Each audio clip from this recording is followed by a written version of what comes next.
Hey, are you tired of your patchy grass?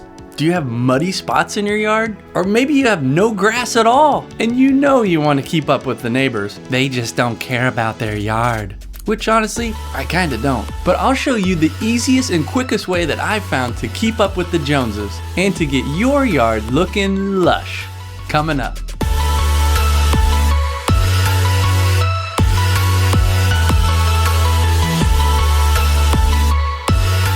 What's up guys, I'm Curtis Riley from The Real Rileys. Not real like a big deal, but real like we're real people with real problems. And we are one family with multiple channels, so make sure to check them out in the description below. We've got a channel on faith, online business, marriage, and church ministry. But the purpose of this channel is to discuss real reviews, real how-tos, and real DIY projects. But we also offer online courses, coaching, and even more. So check them out on our website. And can you take just 2 seconds and hit that like button and the subscribe button for our channel? That lets YouTube know that you enjoy it, and if you want to get notified, hit that bell for future videos. We wanted to give you a free gift just for stopping by, so check out our PDF and online course called the DIY Toolkit Guide. It'll introduce you to some of the best and most common tools that you'll need for your projects. Just go to therealrileys.com or check the description below.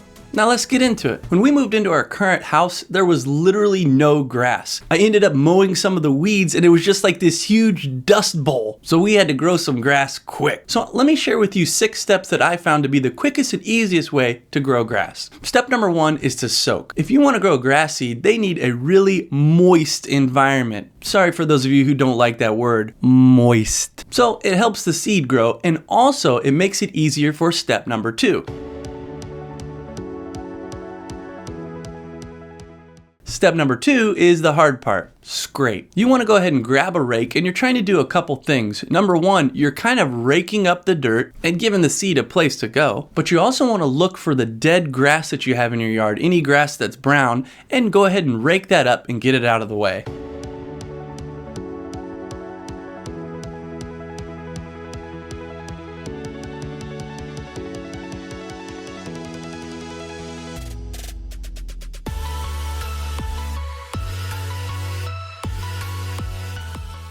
Step number 3 is to seed. You're trying to do a couple things here. Number 1, you're trying to cover really well the bald spots or the spots where you just have mud. And while you're there, I would say go ahead and give a general wide spread across your whole yard. If it's a small area, you can use a hand spreader. If it's a large area, you can use a push spreader. I'll share with you the links for the spreaders that I use and the seed that I use.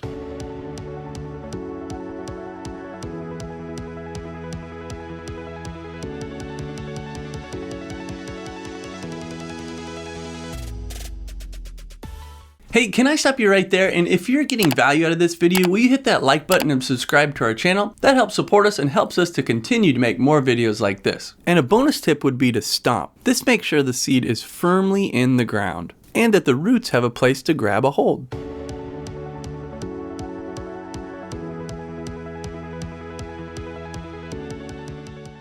Step number 4 is straw. When you lay out straw on top of the seed, one of the things it does, it helps to keep it moist. But honestly, you won't even have to water it quite as much because that water and that moisture stays in the area. It also gives it some cover and gives it an environment to help it grow, even the seed that doesn't quite make it into the ground. And it protects from birds coming and stealing your seeds. And lastly, if you have any sort of downhill slope, it really helps with erosion and keeps the seeds from washing away or just rolling downhill.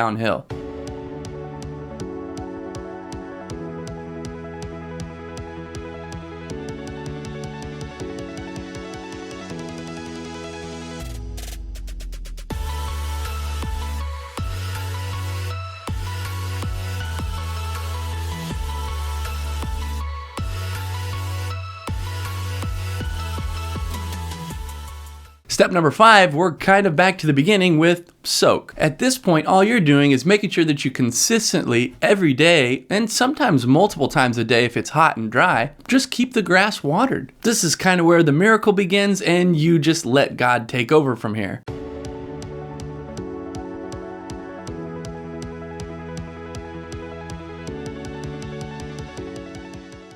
And hey, if you want your yard to look good, there's probably a pretty good chance you want your house to look good. So I want to encourage you to check out our online course called Building Basics, where you can learn some of the top DIY tools, how to use them, and real life examples. Just go to therealrileys.com. And lastly, step number 6 is to support. You just want to make sure that you keep the area around your seed nice and wet. And if you stop watering it, it'll die and all your work will be for nothing. If you get lucky, it might rain a few times and you won't have to water it those days. And you'll notice the rainwater is way better than hose water. You'll want to keep that support going for at least 2 to 4 weeks and maybe longer depending on how dry it is. And make sure you let the grass get nice and tall and strong before you mow it, because if you mow it too soon, it'll just kill all the grass that you grew.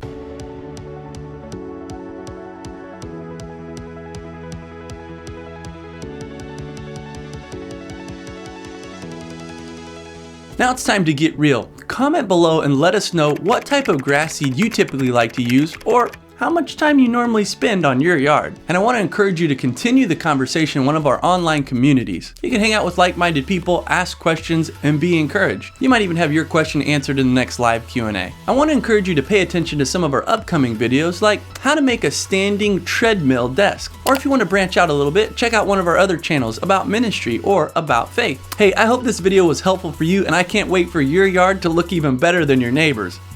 Or at least keep up with them. But until next time, keep it real.